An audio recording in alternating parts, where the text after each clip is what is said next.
Welcome to Putback on SNY.TV. I'm Ian Begley, SNY's NBA insider, and the Putback is available on all of our digital channels. We're here to talk Knicks and the NBA. We got two great guests today to do it with us. We've got Eddie Johnson, longtime NBA veteran, longtime Phoenix Suns radio analyst, and longtime SiriusXM NBA radio analyst. Great show with Justin Termini on SiriusXM NBA Radio. You got to check that out. Those guys have fun. We also have Keith Pompey, Philadelphia Inquirer. He's been covering the Sixers for a very long time, so we're excited to get him on. We're going to get into the Knicks, the Atlantic Division, the East as a whole, Julius Randle, Joel Embiid. We're doing it all, but we're going to start with the baseline because last night the New York Knicks lost at home to the Phoenix Suns. Devin Booker, tremendous shot at the end of the game. Julius Randle, R.J. Barrett defending him. He hits a fadeaway three to win the game. Eddie, what did you think about the way the Knicks defended that shot? Well, again, I'm one of those guys. I'm not an analytical guy. And I think, to me, a three-point shot is the most difficult shot to make. Do you have a lot of confidence in it? Of course you do. In the first 3.5 quarters. But late in the game, you really don't. And you see a lot of guys, when they shoot it at the end of the game, they don't too much make them. And so for me, they forced Devin Booker into the toughest shot he can take.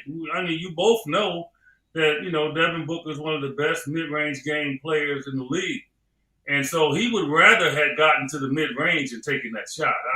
Devin, for the most part of his career, his game-winning attempts are normally inside the three. By the way, he only made 1 3 all night, and it was the last one, even though he is a tremendous three-point shooter. So I thought they forced him into the toughest shot he could take. Unfortunately for them, that dude right there, he's unreal. I think people are seeing it now. They challenged him that he couldn't play point guard. The guy's flirting with 10 assists every night. He is just a tremendous basketball player, and it's good that people are getting a chance to see him, and they saw him last night on the big stage. I mean, he was fantastic. No Bradley Beal, no Kevin Durant. He controlled the game all night. Keith, when you look at these Knicks so far, and you know your team inside and out, how do you think Philadelphia views New York as a threat in the East? Where do you think they see the Knicks in the landscape of things? It's one of those things when you look at the Sixers, they look at, of course, the Boston Celtics as that team, right? And the Milwaukee Bucks. But at the same time, I think they have respect for the Knicks. I know the Sixers have had a lot of success against them. But when you look at the Knicks, they have Jalen Brunson. They have a lot of young guys who can get out there and go. And, they're one of those teams, if you're not careful, you could go up there and you can just get a loss. So, I don't think that the Sixers are saying, okay, well, the Knicks are going to come out of the East. But at the same time, I think there's a lot of respect there with the team and the defense. But Brunson is just a really good player that you have to be aware, at least, of what he's going to do. Eddie, you've been obviously playing in the league for a long time, following the league for a long time, following the Knicks for a long time. Where they are today, where do you view them in the hierarchy of the East? And what do you think in general about what Leon Rose and this group has done? Well, I think they've done a tremendous job based on where they started from and not being overly aggressive as Knicks teams have been in the past to just try to fix it and make it right. I think they've been patient, without a doubt. They've had their downfalls. But I truly believe that any night they step on the court, they have a chance to win because they play hard. They play hard. They try to defend. It seems like they get along as a team. So they're dangerous out. I think, obviously, when you go in there without Kevin Durant like we did last night and no Bradley Beal, you have to think that maybe, they would hand it to us. But they've had their tough stretches. And I think a lot of their tough stretches, and I don't know if Keith would agree with me here, he mentioned Brunson. And Brunson is a tremendous player. But when Brunson was going off in the first half, they were down double figures. When Randle turned it on in the third quarter, they went ahead. And I'll still say it till I'm blue in the face. And I know people push back on me on who's the better player on that team and all of that. I think Brunson is the better scorer. I think he's big time in the fourth quarter. That's what he does. But they're not winning unless Julius Randle plays well. He normally leads them in rebounding, and he leads them in assists. So for me, I felt going in that game last night that as long as we kept Randle quiet, we had a chance. And then he got hot in the third quarter, and all of a sudden it energized them, and they were able to get back in the game. Now, if I'm Justin Termini, I'm going crazy when I hear that because I saw that take of yours a few days ago, and he didn't like it. For me, I agree. I think that the bellwether for this Knicks team is Julius Randle. I think the more consistent, important player is Jalen Brunson. But if you want to know if the Knicks are going to play well on a particular night or they're going to struggle, you look at Julius Randle and how he is. Is he engaged? Is he making shots? What does he look like? He is the X factor for them. But Eddie, you watched that Phoenix game last night. What did you see from Randle? Because I think early on it didn't seem like he was fully engaged each and every possession. Then the third quarter he comes out and he dominates. What did you see from him over the course of 48 minutes? Yeah, I mean, he's been one of my favorites since he's come in the league. And in college, obviously, they used to call him that tornado, right, where he just abused people in the paint. I think analytics has gotten him away from it, and he's given into it. A lot of players in the league that have not given into it, right? Devin Booker hasn't given into it. Kevin Durant, DeMar DeRozan. You can go on and so forth. Even the Lakers thought Anthony Davis would take 6 threes, right? Darvin Ham said he wanted Anthony Davis to take 6 threes. He's only taking about 1 a game. It is not a shot you want to take if you can't develop rhythm. And I think the biggest problem for Julius Randle is he lives with that 3 too much. And when he got in the paint last night, you saw what happened. He just abused people. He's one of the strongest players in the league. Why on earth would you defer to something that you're not that great at and away from something that you are great at? And that, to me, baffles me with him. But I will still say it's him, and it's a combination of people saying it's okay for him to shoot it.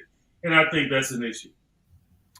Keith, when the Sixers match up against Randle, I think he's had some big nights against them, but maybe he's been uneven. How do you think they view Randle in the hierarchy of Knicks players? Well, I think in the hierarchy of Knicks player, like if we talk about Jalen Brunson is the point guard, right? The straw. I mean, I think Julius Randle is the guy you have to stop. I agree 100 with you guys, but also I think the thing about Julius Randle is about how's he feeling at the time, because I feel like, he's a guy, you compare him to Tobias Harris, right? They both play the same position. But at the same time, Julius Randle is more important to the Knicks' success than Tobias Harris is. But there are times where I feel like, Julius, if he's not getting the ball, if he's not doing this, he's not doing that, then his game may suffer a little bit with mentality. But as far as the hierarchy, you have to stop him if you're going to stop the Knicks. And when you look at him, as like, you look at the games that he played particularly well against, they've had a lot of success. Now, of course, that you look at Brunson, a lot of times he's the leading scorer. But when you really need to get a bucket, you got to go through Julius Randle. So, yeah, I mean, you got to stop him. And that's how the Sixers view it. You have to stop him. But sometimes I feel like he stops himself, unfortunately. Eddie, Julius, I think he takes a lot of heat from Knicks fans. You hear it on game nights in the home arena. If you pay attention to social media, you see it there too. How, in your experience, how does a guy like that handle that? Does it hurt him? Does it help him? Does it just depend on his makeup? And how do you see Julius handling that? I played with a lot of big guys, and as you all know, I took a lot of damn shots. And as you should have. The one thing that I learned is that you got to appease these guys. Because if you don't, one, they're not going to protect you, okay? Because I'm running off screens. They're going to knock the heck out of me. And they did knock the heck out of me. So I gotta know that they're going to protect me. I got to, two, know that they're going to energize our team by rebounding, okay? And big guys notoriously, I don't care who they were, if we don't get them the ball, other parts of their game tend to go away.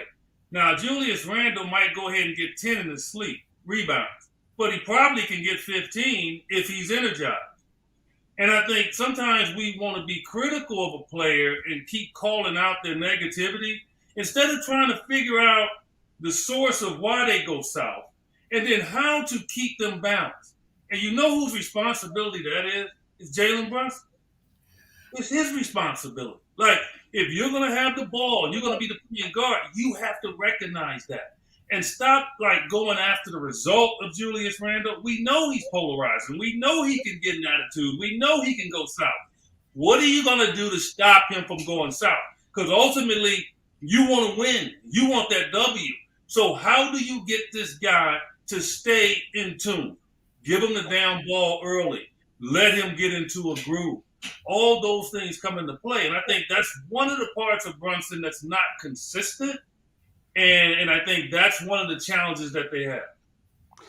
In terms of just distributing the ball and looking for Julius, and are you saying that Jalen maybe looks for his own shot first? Is that what you're seeing? I have a problem with him looking for his own shot first because he is a shoot first point guard.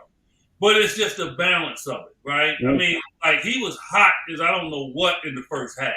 Yeah. And I think he felt that he had to keep staying hot because the Suns were probably built up to a 20-point lead. But, you know, great point guards, they have a balance with that. And then Brunson is still young. He's still learning. And then trust me, I'm not hitting on Brunson. I think he's a tremendous player. But I'm saying in order to win, right, you got to be able to do those things. We're seeing the same stuff that's happening right now in Cleveland. Like with Donovan Mitchell and Garland. Like, to me, they don't match.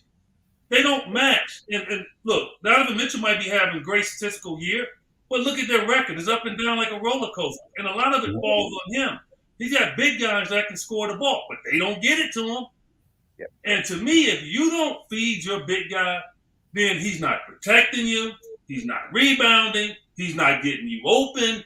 All those things historically has happened. It ain't start with Julius Randle. I'm not going to name names, but trust me, this been going on forever. If you don't feed them dudes and so they can eat, they're not going to do some of those things. And he has to understand that. Yeah. Well, we saw Nurkic engaged last night at the Garden. I thought he had a pretty good night against Mitchell Robinson and those guys. Keith, talked about Donovan Mitchell. Eddie mentioned him. That's certainly one of the guys that the Knicks have been after aggressively a couple summers ago. So much noise around Joel Embiid. So that leads us to our segment here where we go stargazing. We're going stargazing with the Knicks. We know the Knicks have plenty of trade ammunition to be in on star players around the league. And Keith, you had a report a few weeks ago about the Knicks being willing to offer certain packages or certain items in a package for Joel Embiid. Can you tell us a little bit about that? Yeah, the Knicks, Julius Randle, Evan Fournier, two of the names that came out, Mitchell Robinson, and the guy's name escapes me right now. The dude from Duke, the two guard. RJ Barrett. Yeah, RJ Barrett. So, right now, I don't think that will get it done. Now, again, it's not like the Knicks are calling the 76ers and saying, hey, look, take these dudes now. What it is if Joel Embiid decides that he wants to be traded at the end of the season, over the summer, heading into next summer, the Knicks have a package available to whereas they can make a move. Those are the guys. Now, will that get it done? Probably not. But at the same time, Eddie knows, he's played, that a lot of times when you become a player and people assume that you want to be traded, it kind of lowers your value a little bit. So teams say, well, let's just go get what we can get, right? Now, of course, right now, the Sixers are saying they're not interested in that or this and that. But again, you have to look at it that the Knicks will be a major player if Joel Embiid becomes available, and maybe also Miami. So those are the things and again, it's not on paper. People are going to say it's not a good deal, but I'm with you guys. I like Julius Randle's game. I just feel like that Julius Randle needs to bring it more so. He has to stop getting upset at times. Yeah. But I do think that he's a pretty good player, a good player. He's an all-star. But at the same time, I just feel as if he needs to bring it, like I said. But in regards to that move with the Sixers and all that, this is just what they have available. It's not going to happen in February. It's just going to be something that what they have on their roster that they're willing to part ways with to get Joel Embiid. Yeah, and it's all about, I think, what happens in May and maybe June with the Sixers. I mean, that's really what you're looking at here, because in the wake of your report, I went in and checked in over with some people around Joel in that situation, because over the summer they had said Joel had told them that he was committed to staying in Philly and wanted to be there for the rest of his career. And I checked in after your report, and I don't think anything had changed with that regard. But you're not going to see Joel Embiid change in that regard until and unless things don't go well in the playoffs, because that's the time that he would make that decision. With regards to the package, again, I think that would have been a light offer depending on the draft picks when you're looking at what Philly could get for a player like Embiid. I don't think it was taken seriously just by the people who I spoke to. So I think the Knicks would have to come with a lot more there. But when you look at the pantheon of big names eddy around the league, the Donovan Mitchells, the Joel Embiids, and now we're looking at Zach Vine in Chicago and DeMar DeRozan. There's players who could be on the move. Do you see a fit for this Knick roster that you look at and you say, that's who they have to go get? That's the missing piece. It depends on who they trade away, obviously, in any deal. But is there a player out there where you say, this is the guy. This is the guy that's going to take them to the next level? Nah. I mean, you know what? It's weird. Like, I feel like if you had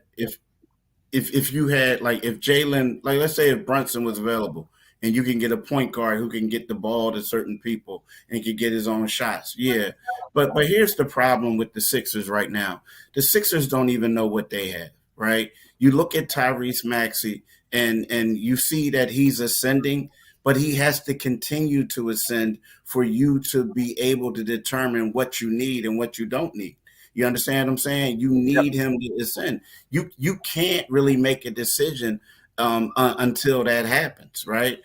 Because beforehand you were saying you needed a guard who can get buckets, who can score. But as long as Tyrese Maxey continues to produce in big moments, then you're saying you need somebody who can be a 3-and-D, somebody who can be a quality defender. Because right now, Maxey is being attacked by other elite guards. So you need somebody to help that out. So, again, that's not something that's going to be figured out now, because a lot of people were saying Zach LaVine early on. I don't think that Zach LaVine would fit in that system with Maxey and Embiid. They need more of a team guy, not someone who's going to come in there and be a mercenary. And that's not a knock against him, but it's just that how many shots are people going to take? And then you're going to have bad body language and everything like that. So I don't see it right now. I don't.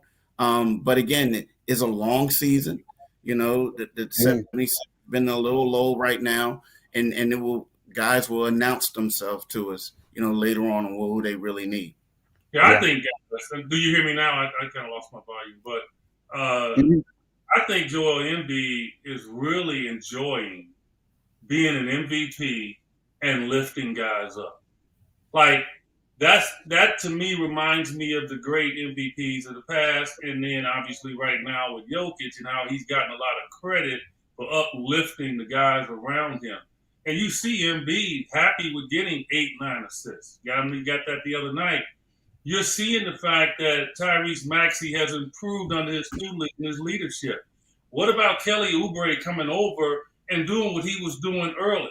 You remember Tobias Harris was complaining that he wasn't getting touches, that he wasn't getting consistency. He's having one of his best years over the last number of years. So I think, Joel, it's going to be hard to pry Joel away unless they really totally tank again in the playoffs. But I think right now, he's having another MVP season, and he's uplifting the guys around him.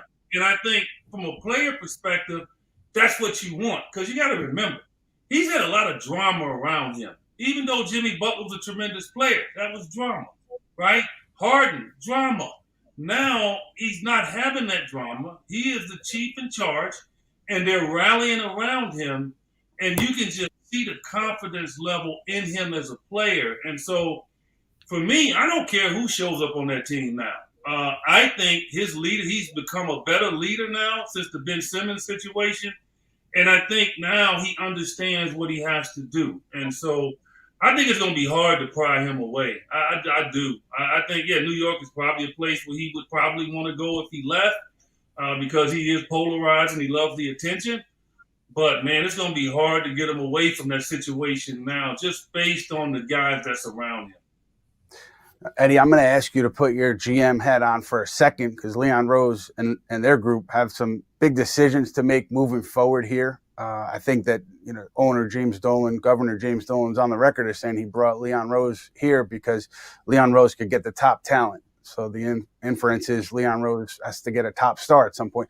If you take Embiid off the list, as you look at the landscape of this league, do you see a guy out there where you say, if he's available, this is the perfect fit for this Knicks team to take them to the next level? The problem with going to play in New York, and trust me, I wish I could have played there, man. I really do. Because, I ain't patting myself, but I wasn't afraid. But honestly, there's a lot of guys who want to play in New York, man. Yeah. Like, a lot of guys don't want that heat. It's a lot of guys can't take that criticism. Like, we're right now covering a quiet league, man. Like, these players, man, are introverts. Like, they don't talk. They don't talk. They don't have – in the age of internet and social networking, these guys, they don't like to embrace that situation. And it kind of limits what the Knicks can get in regards to that. And so then when they do see somebody like i.e. Donovan Mitchell that's obviously throwing his name around with New York all the time, they have to try to seize that opportunity. But there's not many guys want that heat, man. Like, and that shocks me, right? Because, come on, man, it's just basketball. You get criticized. But a lot of guys don't want to handle that heat, man. Brunson wanted that heat. He wanted to go there. Obviously, he's got his dad over there to kind of, coddle him and take care of him as he goes along, too. But still, some guys don't want that heat, man. Eddie, what separates the guys like yourself who would embrace it and would deal with it and perform compared to the guys who would shy away from it? What do you think separates the two? The problem is it goes back to AAU. Like, when I came up and played, we didn't have yes men around us. And our coaches ripped the stew out of us. Our college coaches ripped us because we were in college. Like, we went to college these 2 to 3, 4 years, right? So we got disciplined. Like, we had a guy above us that controlled us and didn't let us get away with stuff. These kids now, they come into the NBA as teenagers, and the people that really coached them when they were younger was yes men, was guys trying to get them an annuity. And so they never really got that discipline. And so now they get to this point where people criticizing them and people going at them, they have a hard time dealing with it. So I don't blame it all on them. I think it's just the environment of how they grew up. And so they're very shy when it comes to that. And some of them they don't want that heat. A lot of guys in the league that do. Don't get me wrong. The Devin Bookers, the Jason Tatums of the world, please, they want that heat. Donovan Mitchell wants that heat. A lot of guys that want it. But some guys don't. And I think that hurts New York, right? A lot of ways it helps New York to be the mecca of basketball and the place you want to play. But the other part is the heat that you take, right? And that goes for them. That goes for the Lakers. That goes for Boston. Like, you really have to be thick-skinned to want to play in those places because of the expectations. I would throw, Eddie, I don't know if you would, but I would throw Philly in there too because that's a market where you have to perform. You got to perform. I agree.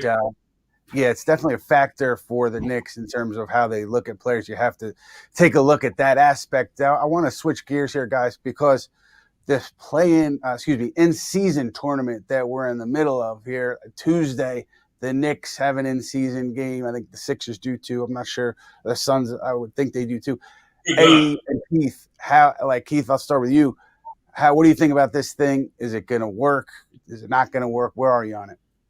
I mean, I like it. And the Sixers are done, so they're sitting back waiting, hoping that the Knicks and other people lose so they can go on. But you know what? I like it. I'm going to be honest with you. Initially, I didn't like it. I thought it was a joke, when it first came out. But then I noticed that teams are playing harder in these in-season tournament games, right? Now, you take the floor out of it, but I noticed that teams are being more physical with Joel Embiid. Everybody's playing harder.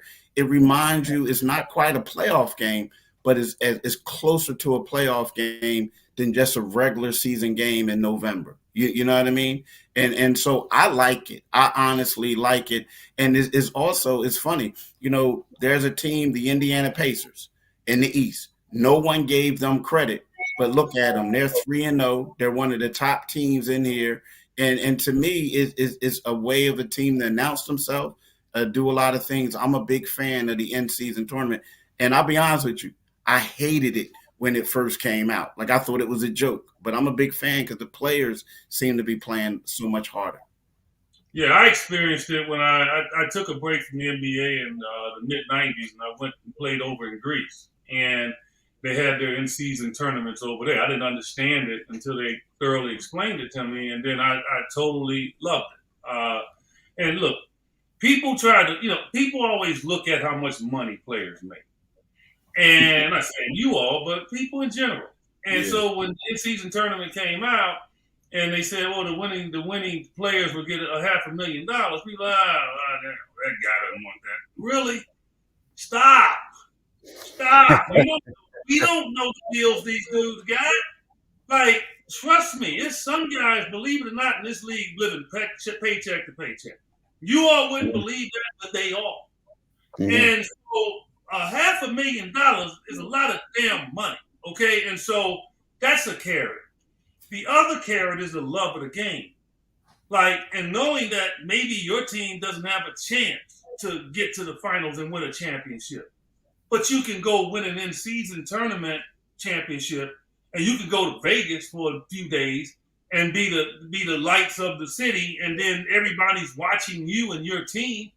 Man, it comes down to the love of the game, and players might say what they want to say, but when you get between those lines, man, and you love it, you want to win. Like, you want to be a part of it. So I always felt that they would turn it on once they got into it. And they have. And guess what? There's guys at the end of these benches in the NBA that's not making it. You got 2-3 guys making all the money on every team. These other guys, they want some money, and they're not making $20 million a year. And so to me, I thought the NBA did great by doing that, and I think it's been tremendous. You see, like Devin Booker the other day, he kept playing against Memphis, and he threw a 3 in at the end. Normally you dribble it out. But that 3 that he hit probably will get the Suns into the quarterfinals. Right. So, I mean, these guys are cognizant of it, and they really want to achieve something in it. And come on, man. You know they want to go to Vegas. Eddie, do you want to go to Vegas? I think that's my follow-up question. I might go. The Suns are there. I might go because we're not going to telecast it. So, but I still might go watch it. Yeah.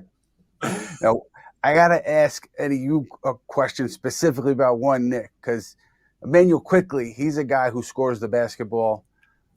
He seems like just a spark plug for New York when he has it going well, and he has often early this year. What do you see from him? How do you evaluate him as a player? He embraces the 6-man role like he's supposed to. Like, a lot of guys, they can't embrace it, especially from a scoring perspective, where he comes in and he's not trying to feel his way into the game. He jumps right into it. And that's what a 6-man is supposed to do, that's counted on for his offense. You can't just get in the game and try to gradually work your way into the flow. No. You got to go for it immediately, and he does. And I thought last night he was huge for the Knicks. I mean, you know Brunson's going to get his, Randle's going to get his, but Quickley was the one who's hitting the threes and very aggressive. So I picked him for 6-man this year. I think he has a tremendous chance to win it. And he epitomizes what a six man is. So without a doubt, I enjoy really watching them play. And Keith, just to switch gears for you momentarily, when you look at the Bostons and the Milwaukees, and then you look at the team you cover, the team I cover, I see, even when you look at the trade deadline here, Philly's going to be right there for any player on the market because they have the assets now. They also have the cap space to make something happen. How aggressive do you think they would be in season to make a big move to try to, ensure that they're up there with the Bostons and the Milwaukees at the end of the season? I mean, I think they're going to be aggressive, but I also think that, I mean, if you look at the Sixers now and they keep like doing different lineups, different rotations, I think it all depends on who they have and what they think they can go with. Like, a guy like Nick Batum, I feel it's going to be hard for them to get rid of him. I mean, he's been playing well. But again, Maxey, I think if Maxey ascends, then they'll get someone. But I think it may be a little different. Now, here's they're the Toronto Raptors, right? They got several players who the Sixers would love to have, right? I mean, OG Anunoby, Pascal Siakam. But at the same time, do you see Toronto saying, "Okay, we'll just give it to you for guys with these expiring contracts"? Like, I just don't see it. They're going to want more. And yes, the Sixers have draft picks, but so does other teams out there. So, I mean, when you look at the 76ers, they played the Milwaukee Bucks early on before they made the trade. They lost by a point, right? They were getting blown out, and then they realized, like, you know what? We can play with this team. And they came back, right? They played the Boston Celtics early on. They beat them the first time, and then they lost a close one to the second one. So when you look at the Sixers, while they don't have the star power as those other two teams, you can make an argument that they're deeper than those two teams, right?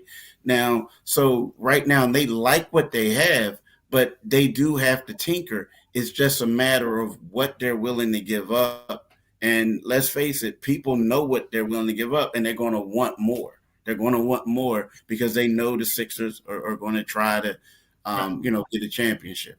But let me ask you all this, though. Can I ask you all? Because I got to give this guy his respect. Like, we're just overlooking Tobias Harris. Like, I mean, this guy's a max player. Yeah. And he hasn't lived up to it until now. Like, he's shooting 54%. He's averaging close to 20 points a game. And he's getting around 6 rebounds a game right now? Like, for me, you're not finding anybody that's going to give you much more than what he's giving. I don't care if he's better than Tobias Harris because of what Joel and Tyrese Maxey is producing every night. Like, Joel's averaging 32, Maxey's averaging 26. So how you going to find somebody to come in there that's a start? They just got rid of a guy like that, okay, in James Harden.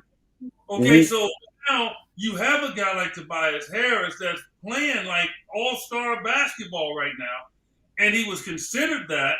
That's how they paid him, and now you still look like, to me, I don't see that. I see them maybe adding ancillary pieces to their team now, but for me, I think they're good enough to beat anybody in the East. I don't think they need to go get a Levine or they need to get another guy. They should be used to, they should understand it doesn't work. Like, Joel has a hard time playing with two other stars. He couldn't do it with Butler. He couldn't do it with Simmons. So if you're Philadelphia, you're like, if you're Daryl Morey, you're like, get off that train of how you think, man, and try to keep putting players around him. I think that's going to be the secret for them.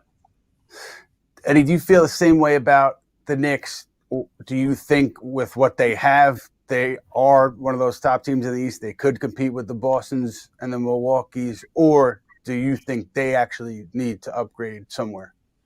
I just think the Knicks' problem, they're too small at the really important positions. Like, Brunson, did you see him on the floor at the end of the game last night? No. Because they don't trust his defense.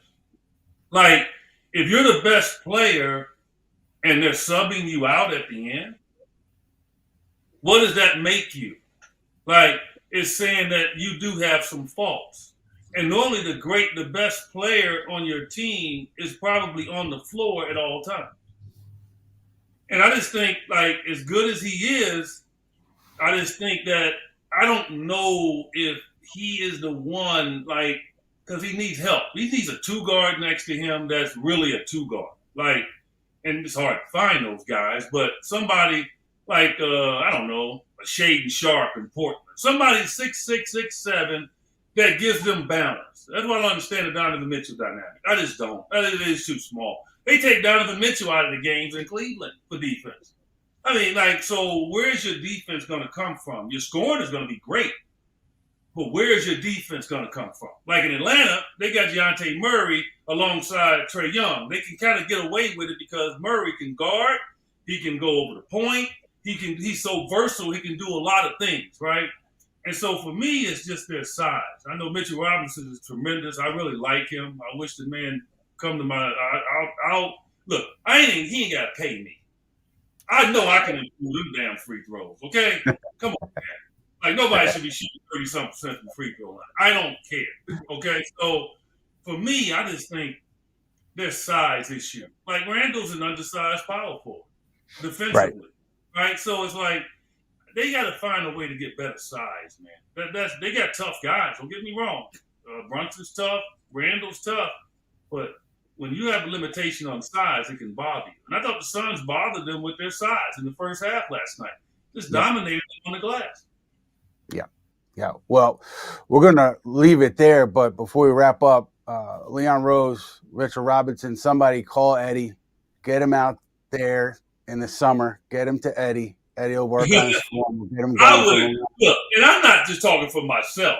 Dale Curry, Dale Ellis, Ricky Pierce, Steve Nash, anybody that shot in the 80s with form can help him. Now, I don't know who's not helping him on the Knicks and who's their best free throw shooter, but if I was that guy, man, I would be in the gym with that guy every day, man. Because if he can learn to shoot free throws, he can turn into a monster for them because a lot of his hesitation is because he can't shoot free throws. Yeah, he changes the game in so many different ways, but that is certainly one where I'm sure everybody involved would like him to improve, including himself. But we'll wrap there, fellas. I really appreciate you guys joining us this week. Keith Pompey, Philadelphia Inquirer, does a great job with the 76ers. Knicks fans, you're going to want to keep an eye on his work throughout the year. And Eddie, we love having you on. We thank you so much for your time. Obviously, keep an ear out for Eddie and Justin Termini on Sirius XM NBA radio every day. They do a great job covering the league, including the Knicks. We will be back with you on the Putback next week, December 7th at noon. We'll be breaking things down, Knicks, NBA, and everything else. We look forward to seeing you then. All right. Keith, Philly is my favorite team, bro. Okay.